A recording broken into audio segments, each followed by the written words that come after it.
Right, good morning. It's 10:29. I'm standing in a permission that I got only yesterday at short notice, which consists of 18 acres of ploughed land.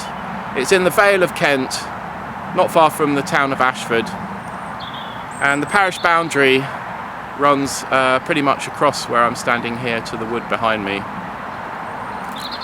The parish that side wasn't in the Domesday Book in 1086. It grew up, like my last permission, in another village not far from here, in connection with the production of cloth, and it was a wool centre between about 1200 and 1580.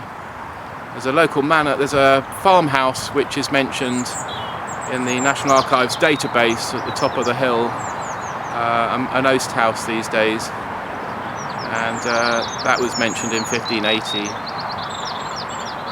So I'm between two parishes effectively. It's possibly, if you can hear car noise, it's a main route into Ashford, and it's thought the Vikings might have travelled up this way. They certainly are purported to have burnt the parish that's up the road that way in 892, before retreating when Alfred the Great put them to flight. So it's a little bit humpy, the ground. It's not settled into a nice flat terrain, which is better for detecting, for optimal detecting, but I'm still count myself lucky to be able to detect in an area that's so close to a main artery, and would have been a main artery probably way back. The Roman road is to the south of here about a couple of miles, and that runs between a place called Benenden to Canterbury, and I'm on the eastern edge of the Weald, which was a forest in before Domesday. It still is a forest to some extent. So came on my bicycle, which is a folding bicycle incidentally, and I'll show you the bicycle. It basically folds in half. I'm sure you've seen these bikes wherever you are, but it does the job of basically, I can drive to a place which in this case was the local village, and then cycle out. Right, enough rambling. Hopefully it's not too much wind noise for you, and I'll see you on the first.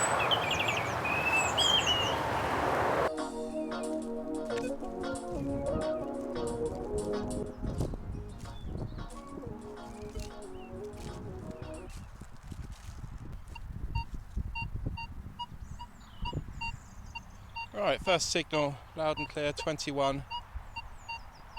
That's a good signal actually, full depth, 100%.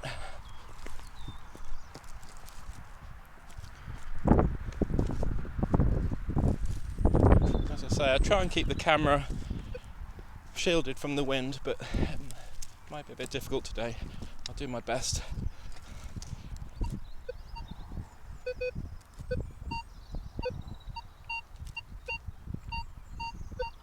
Number one.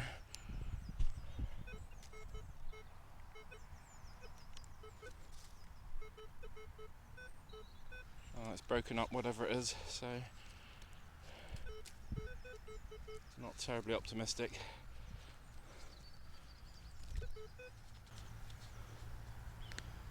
Right, what's that?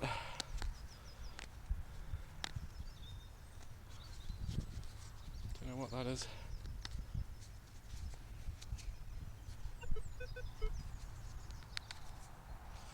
No idea. It's a blob of something.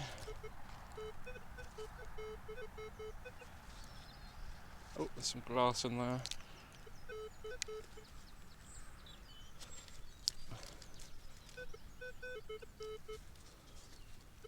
Probably bonfire detritus.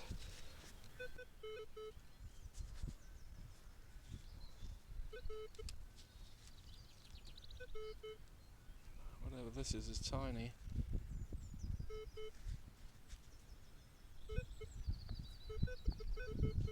Oh, that's my I'd forgotten. I've got something on my wrist. Yeah, Nick kindly got me this remote for the camera. Can't put it on my right wrist. I'll just have to put that in my pocket instead. Right, sorry about that. We'll try again. It's not too smart. Thank you, Nick, for that. So I have a camera called a Brave 7, and he very kindly gave me a Brave 4, which is about 7 years old, but mine is about 4 years old, and it's compatible, so I'm able to use that, which is quite handy. Save me getting mud on the camera every time.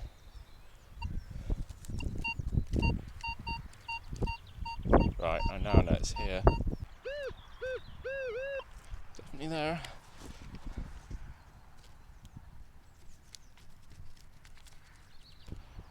Bit of old aluminium or something. Yeah, just a piece of aluminium. Okie dokie, on to number 2. Alright, hole number 2. 14 or 15, full depth, 100%, so probably a button, I would say. It may not be, of course.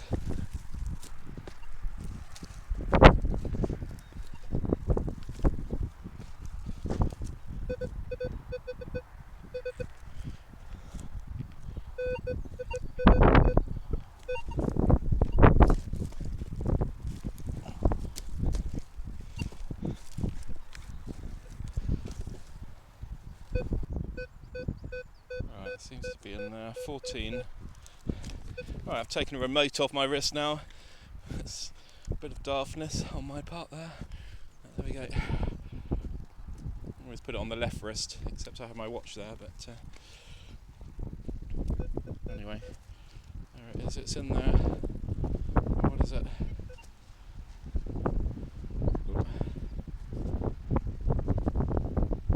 A piece of aluminium shrapnel. See the blue oxide. Try and shield you from the wind. Sorry about this. But hole number 3 is a coin, but I think it's a modern penny. It's 15 on the scale. Oh, it's 20p. There you go. A modern 20 pence. This was a 14 at 60%. Don't know which part of the ground's drying up quite quickly now.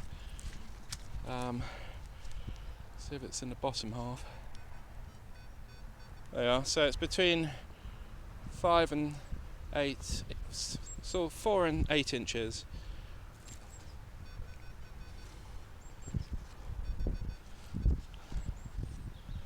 Piece of aluminium, quite wide too, so that's why it picked it up quite well at that depth.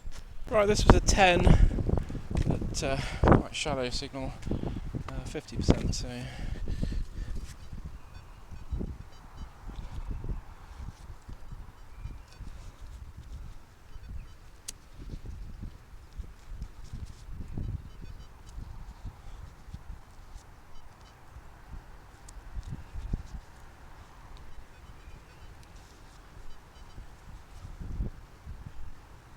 Oh, button. Well, at least it's a something, not just a piece of foil this time. A nice 4-holer button.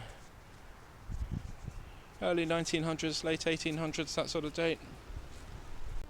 Right, this one started off as 20 something on the scale. It's 30 something. Sorry about the wind. And it's a 50 cal bullet, machine gun bullet from the Second World War. There we go. 21. Right on the surface, as you can see, not very deep.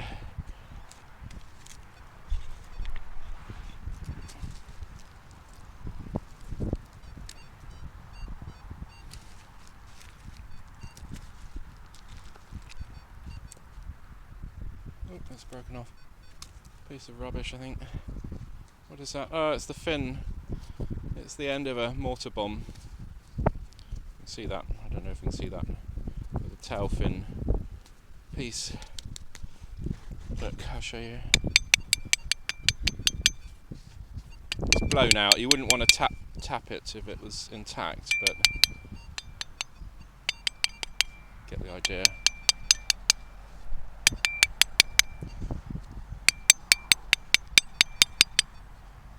So basically it dropped down the tube, there's a pin at the bottom, and that jettisoned the bomb part of the mortar, which had its own fuse. Right, 14 or 15 on the surface, this one. Piece of aluminium, I can see it. Peace Valley. Here the birds mimicking the detector sound. Let me try. See if the birds mimic.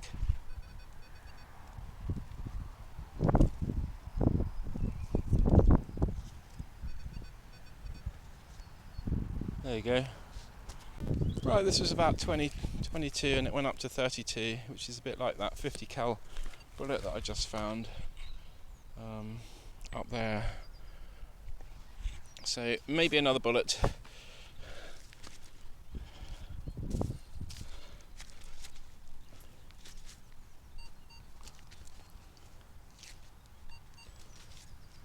No, I don't think it's a bullet. It's a piece of shrapnel this time. There you go. The characteristic lines on it, if you can see, from an exploded shell. 24 out of that hole there.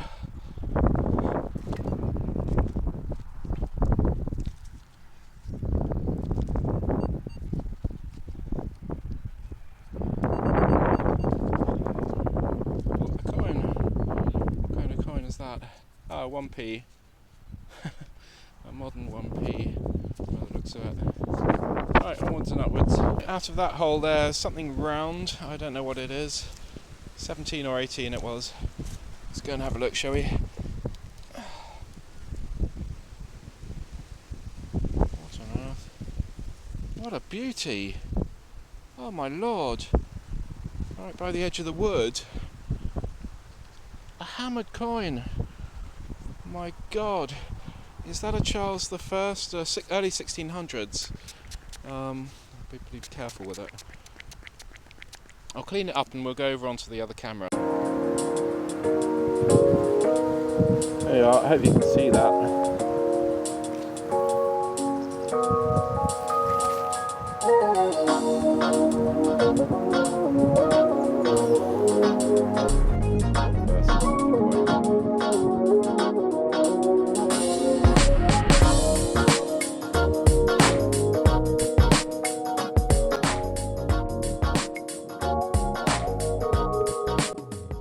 Somebody told me not to hope to find the woman of my kind. I don't give a damn you're talking to a man who's tired of being blind. We don't deserve. Right next to that Charles silver coin, got another signal, and the idea is obviously one investigates every signal near to a good find like that. So although it's a bit iffy, you can hear it only works in one direction. 18, still worth investigating. Well, whatever it is a deep one, because it's there. My hole was well off centre though, so I don't think this is going to be a coin. Something long, I would imagine. But we're not far from that Charles I coin. Is that it? An old nail though, and it projected a centre that was there by virtue of their shape. That's a very old nail. Right, onwards and upwards. Fortunately, I'm having a bit of an issue. I don't know if it's... So the Vanquish has a sort of knock protection which causes it to switch off. And it keeps switching off. The other thing is that the tang that connects the lithium-ion pack looks like it was loose. So I thought I had fully charged everything. I had to put tape around it to hold it on. So I might have to go back to my bag and make a slightly better repair on that before we continue. Right, this one here, 16 or 17 on the scale. It's a bullet case, Second World War. Yeah, there we go. I'll post that up at the end for you in more detail. A little bit of medieval pottery there. Not sure how old, but there you go. This one not too far from that Charles coin, but 17. It's not a particularly nice signal, but you gotta dig it. Ouch. The ground is really hard at the moment on the top, soft underneath. Right.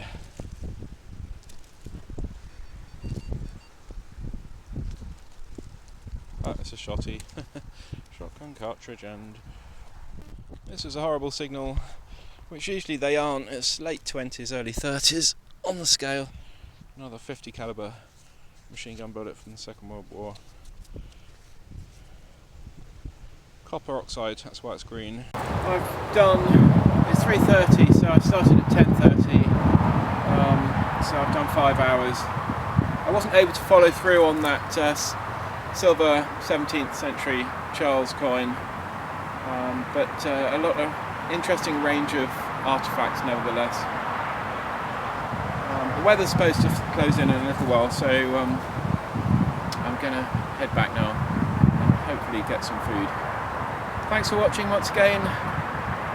As always, if you like what I do, give us a like, and if you want to follow my progress, press the subscribe. But thanks for watching, and I'll post the finds up for you in a moment.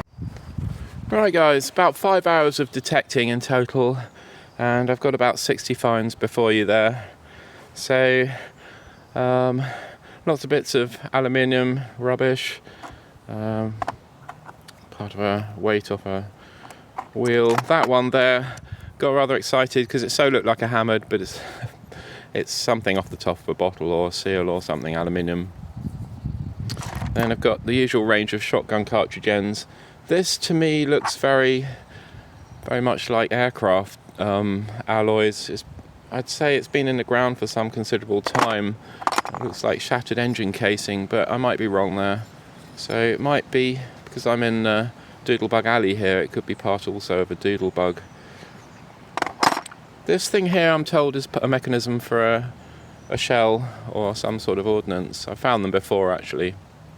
So that curious item, and that's what that is. It's the tail of the mortar, obviously I showed you earlier. 2-inch mortar bomb, that one. 5 bits of shrapnel, usual patterning on them.